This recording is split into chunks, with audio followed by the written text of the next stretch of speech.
আসসালামু আলাইকুম প্রিয় দর্শক মণ্ডলী, দেখেন হাইব্রিড জাতের পটল মাটিতে কি পরিমাণ হয় সেটা চোখে না দেখলে বিশ্বাস করার মতো না।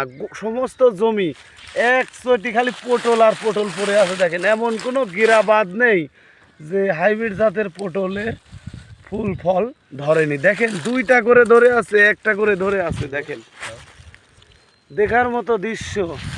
গোটাটাই বিরাট, দেখাও সমস্যা নাই।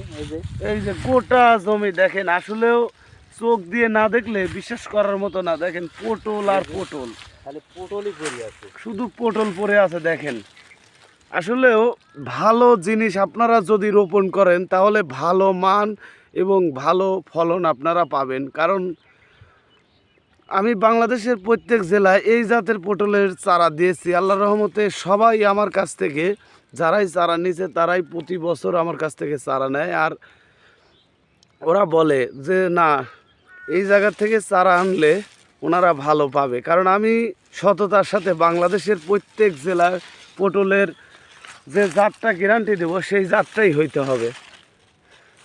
কারণ পটলের সবসময় পুরুষ এবং মহিলা আলাদা আলাদা করে পটলের চারা রোপণ করতে হয়।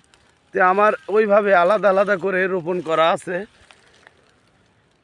কারণ প্রতি 10টাতে একটা করে পুরুষের দেওয়া আছে, পুরুষ চারা দেওয়া আছে।